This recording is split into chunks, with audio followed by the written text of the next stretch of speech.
Hello? We spend so much of our time thinking about how to stay safe. We watch what we eat. We're careful on stairs. But what if one of the biggest dangers to our balance Is something we look at every single day, something hiding right there in our own closet? I'm talking about our shoes. So I want you to just take a moment. Think about the shoes you're wearing right now, or maybe the slippers you slip on first thing in the morning. We choose them because they're comfortable, right? They're easy. But let's ask a really important question. Are they actually keeping you safe?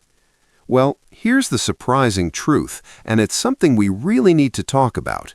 Those very shoes that feel so soft and cozy, they might actually be setting the stage for a fall. Now, together, we're going to break down exactly why this happens, and even more importantly, what we can do about it, okay? Let's start with a really popular one, those shoes and slippers with the ultra-soft memory foam. It makes so much sense why we're drawn to them. As we get a little older, the natural padding in our feet gets thinner, and well, that extra cushion just feels heavenly. But there's a hidden trap in all that softness. Think about it like this. The feeling is wonderful, like you're walking on a cloud, but the reality for your body is that you're forcing your brain to walk blindfolded. See, your brain desperately needs to feel the ground to keep you steady, and that thick, squishy foam just gets in the way.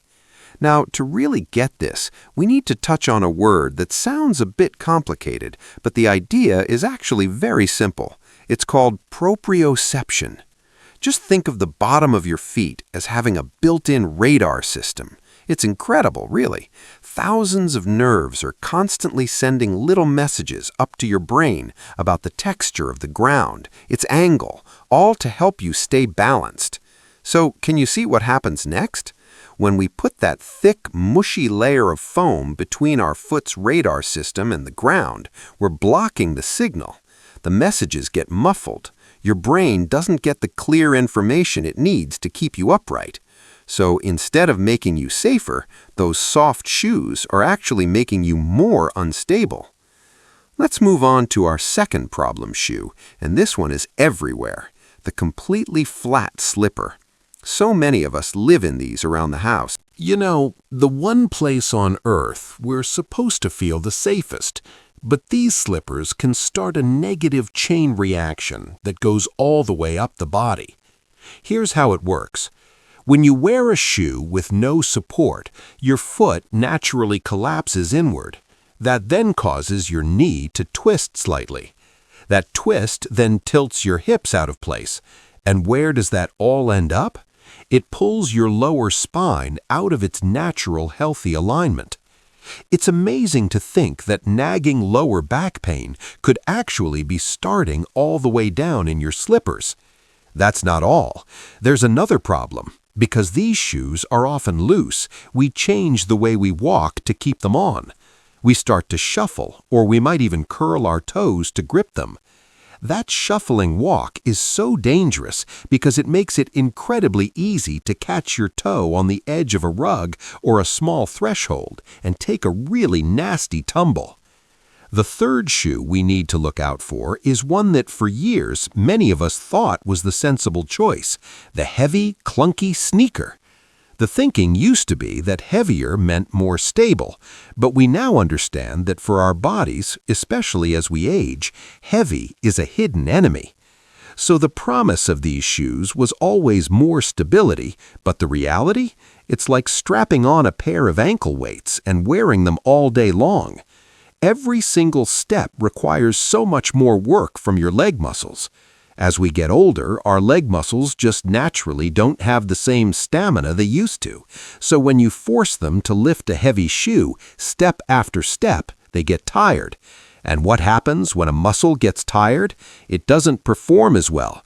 You don't lift your foot quite as high, and that tiny drop in your toe height is all it takes to catch a crack in the pavement and suddenly find yourself falling.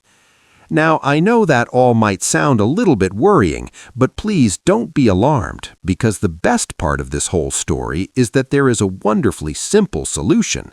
Protecting your balance is absolutely within your control. It all starts with knowing a few simple things to look for in a shoe. So here's the formula. First, you want a sole that's firm, not squishy. If you can fold a shoe completely in half, it's too soft. A firm sole lets your foot's radar do its job. Second, look for a nice wide toe box. Your toes need room to spread out and grip the ground. That's a huge part of your natural stability. Third, a gentle arch support inside the shoe.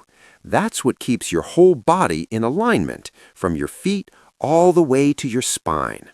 And finally, make sure the shoe is lightweight and that it's secure on your foot with something like laces or adjustable straps.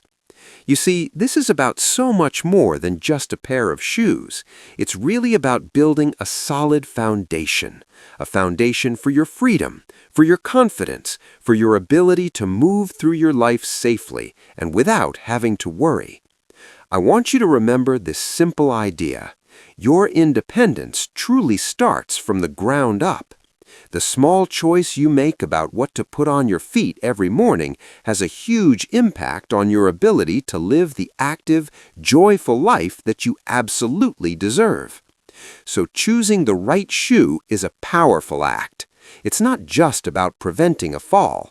It's about removing the fear of falling. It's about giving yourself the confidence to walk into a grocery store, to visit a friend, to do all the things you love without that little voice of worry in the back of your mind. You have the power to protect your balance. You have the power to guard your independence. It's a simple choice, but it's a profound one. So today, I encourage you to take a look at your own shoes and just ask yourself, what will my foundation be? Thank you so much for your time.